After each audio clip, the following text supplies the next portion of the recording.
What's going on there, guys? We back with another one, and we got to talk about Coach Prime, Shedeur Sanders, and Nebraska coach Matt Rhule. Now, I covered this fake praise that he gave Coach Prime earlier this week, and I took it back to the beginning of the spring where, he was the first coach since Coach Prime has left Jackson State. We've had Nick Saban and others criticize Prime, but he's the first coach since Coach Prime landed at Colorado that was critical of the way he was attacking the transfer portal, how he was saying, I ain't hard to find, and he told the kids to go and enter the transfer portal because he's bringing his luggage with him, which is Louis.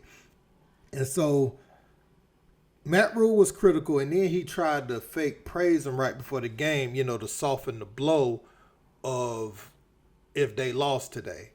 And I'm going to show you those things that he said. I'm going to show you the first thing that he said about, he just want to coach his guys. He's not doing it like Deion. And then I'm going to show you the fake praise from earlier this week. And then I'm going to show you what Shedeur and Deion had to say back to him after beating Nebraska. Let's peep it. Whereas I hear other schools talking about they can't wait for today, the transfer portal, they can't wait to go out. I can't wait to coach my guys. Let me tell you that. I'm not thinking about anybody else other than this team that's out here. So to take a step as a team to improve, try to go 1-0 this week. I have a lot of respect for the team that we're playing. I had a chance to watch them on Saturday. Obviously, playing a ranked team. They'll be a ranked team this week, and maybe even a top 10 team, and that's well deserved. So excited to see our guys match that environment. The utmost respect for Coach Sanders. Like when he was the head coach at Trinity Christian, I recruited Quaylen Jones out of there. He's a football guy. Like all the other stuff, the commercials and all those things, those are extra things you get to do when you're elite at football. But, I'm not surprised at all. I think everything he's ever done in football he's been successful at, and so he's being successful here already. He's won in everything he's done in football. He's won as a player, he's won as a coach.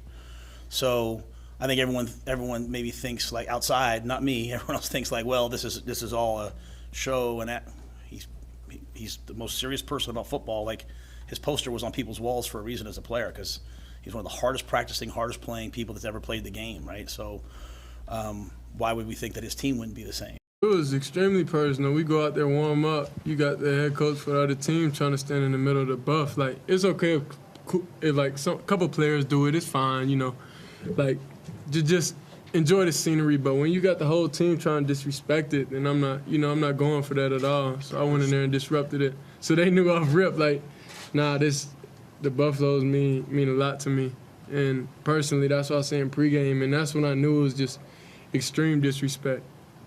And that's why it was the coach said a lot of things about my pops, about the program, but now that he want to act nice, I don't respect that, because you hating on another man, you shouldn't do that. So it was just all respect was gone for them in their program. Now, I like playing against their DC. I like playing against them, but the respect level, it ain't there because you disrespected us first. It's a very different type of win, more decisive type of win. What is the mentality this week? We didn't just want to win. We wanted to dominate. In the first half, we weren't dominant. In the second half, we got it together, and we began to dominate. But we wanted to really impose our will, because the whole theme of the week was it's personal. One of the funniest moments in the darn game, after Shedeur took his helmet off after he made the tremendous scramble, it was like a Heisman-type play. And I went over and said, you cannot do that. You cannot take your helmet off. He said, Dad, it's personal. And I just laughed. I just bent over and laughed my butt off, because it was in the moment and I was really upset. And he broke the monotony up with it's personal.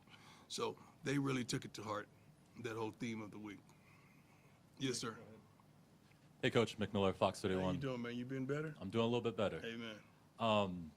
When we met with you in the spring and we first asked you about Shedeur, you told us that growing up his nickname was Grown. Yeah. We just met with him, and he said when Nebraska came out, Matt Rhule and the team, they had a meeting, on the Buffalo, and he went in there and disrupted, and he said, he talked about my pops, and I took that personally. That's right.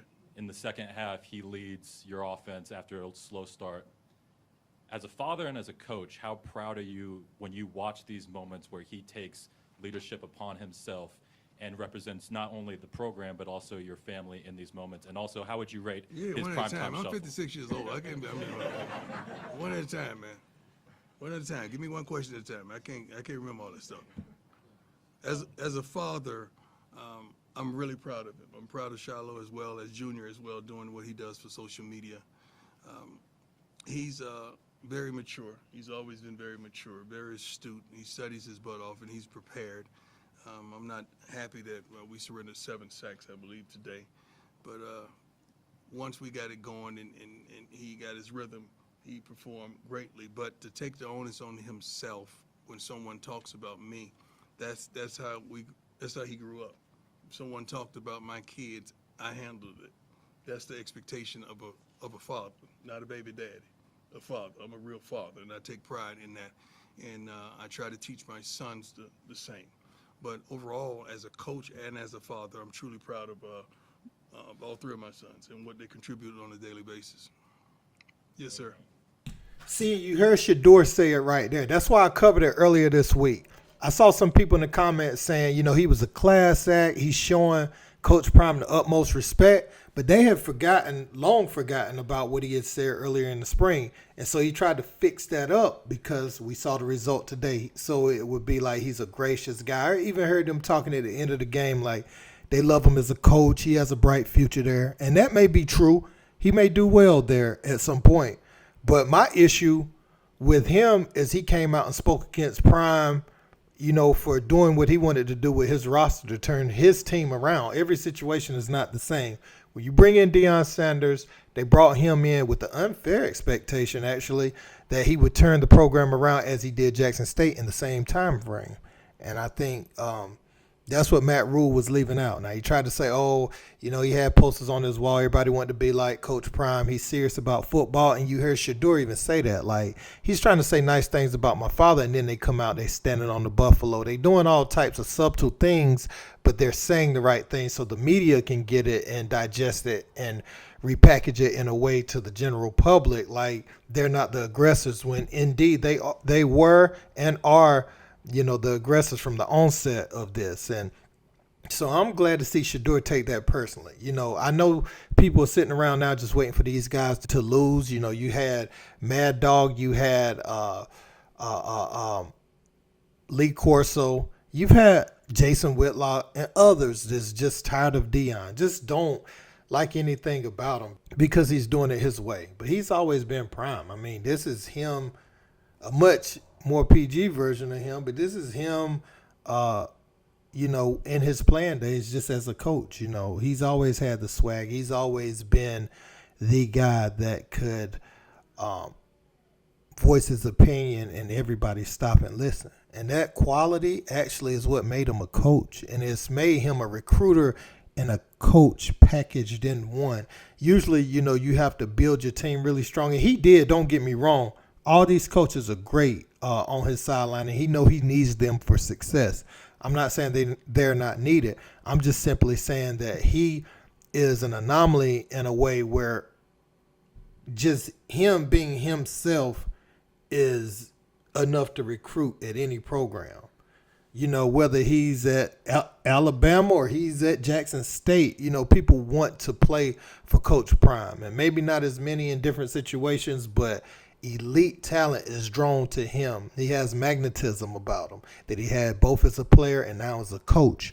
And so to see him be able to do this with his son is beautiful, man. Before they even turn the roster all the way around to the way that he wants it, many recruits in attendance today, they were blown away, and they love what they see in this program.